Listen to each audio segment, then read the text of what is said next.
The following program is brought to you in part by Brown Harris Stevens of the Hamptons, with offices serving the South Fork from West Hampton to Montauk and the North Fork from Aquabog to Orient Point in the sale and rental of fine homes. Brown Harris Stevens of the Hamptons is also the exclusive affiliate of Christie's International Real Estate. Information is available at johnfchristopher@gmail.com.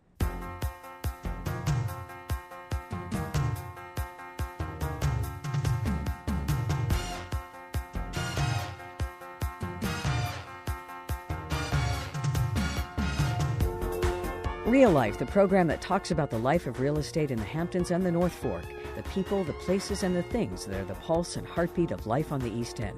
And now, Broker Associate of Brown Harris Stevens of the Hamptons, your host, John Christopher. Welcome back to Real Life. This is your host, John Christopher, and today I have as my guest Michael Ferruggia, who is a founding partner of the law firm of Ferruggia and Calisto. Mike, how are you today? I'm great, John. Thanks so much for having me back. Well, I'm so happy you're back. Actually, before we start talking about the financial aspects of a real estate transaction, one of the things you started or founded also is the New York Center of Real Estate, which is called NICOR. Can you tell us about that? Sure. NICOR is the New York, as you said, is the New York Center of Real Estate, and that's our real estate school where we conduct continuing education courses for licensed real estate agents.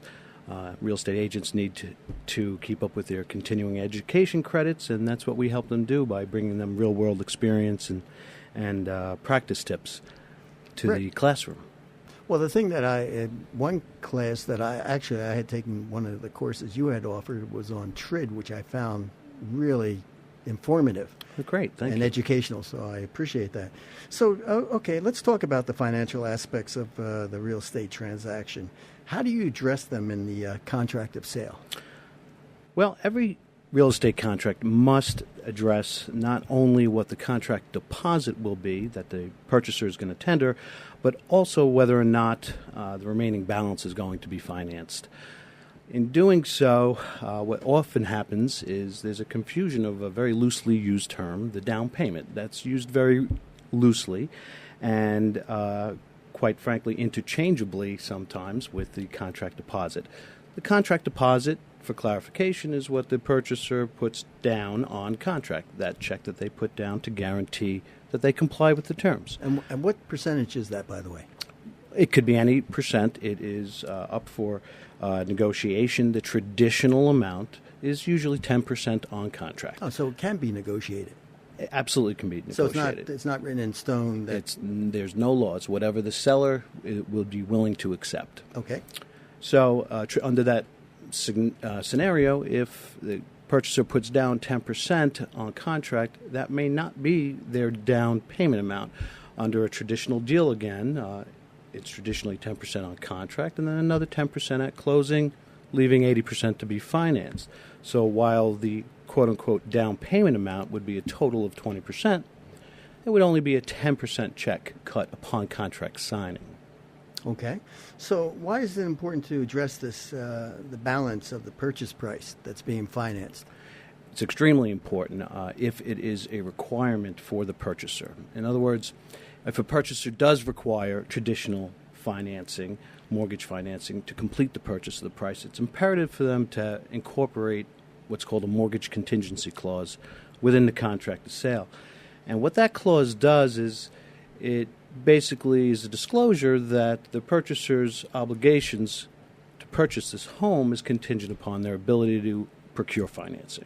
And if there are any hiccups or if they are, for whatever reason, unable to obtain that financing, then they would not forfeit their contract deposit. Do you ever recommend somebody not putting in a mortgage contingency? Well, if it is a requirement for our purchaser, then they have to have that clause in the contract. So if they do not have 100% liquid funds, then they must have a mortgage contingency in that contract to protect them. If they would be unable to obtain that financing, they would not forfeit any monies, as long as that inability was not due to any fault of their own. Understood. So what are several reasons why a seller might object to a contingency clause?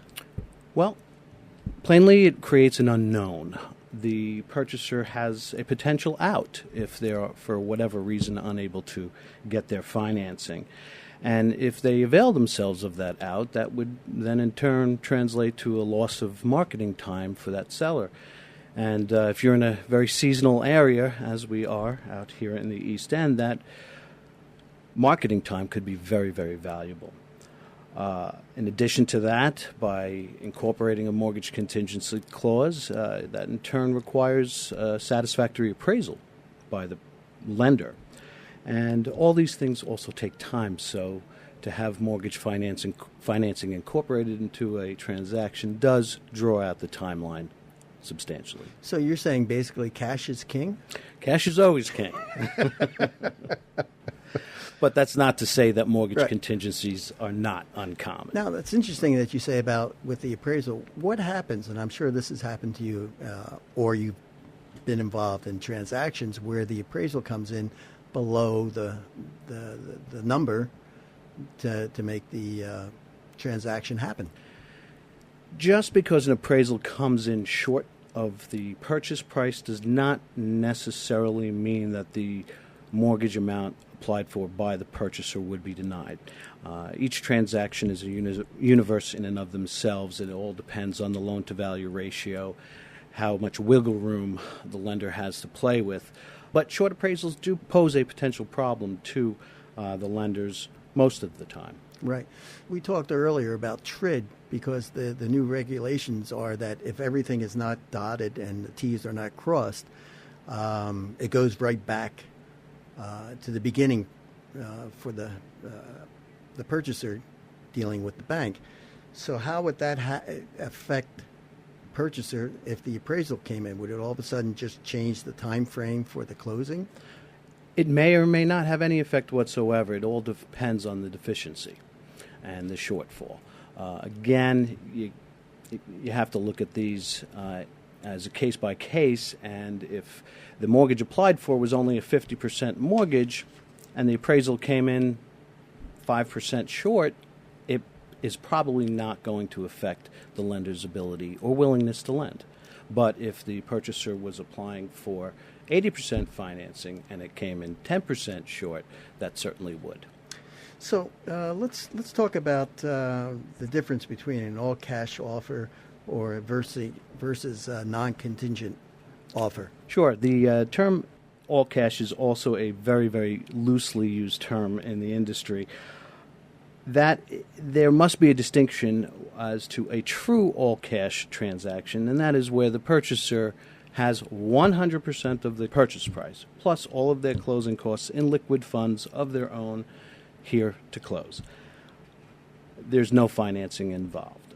That is not to say that they might not entertain a non-contingent contract, and what that means is that although the purchaser may have 100% funds available to close, they are opting to get financing. Although it's not a necessity, they are opting to get financing as a matter of financial planning. And under these circumstances, it creates situations that you really do need to bring the seller into the loop. I am of the opinion that full disclosure is the best way to negotiate a successful contract to sale. In order to successfully close a transaction that has financing, you're going to require the seller's cooperation. Absolutely. So how can someone partake of your extensive legal knowledge, Mike? Well, if they are a licensed real estate agent, they're certainly welcome to attend any of our courses offered through NICOR, and there they can find them at nicor.net. Or if they'd like to contact me at the firm, they can also visit the law firm's website, fclawfirm.com. Wonderful. Thank you so much for coming on the program, Mike. This is John Christopher for Real Life, and we'll be right back after this short break with our next guest, Brad Beyer.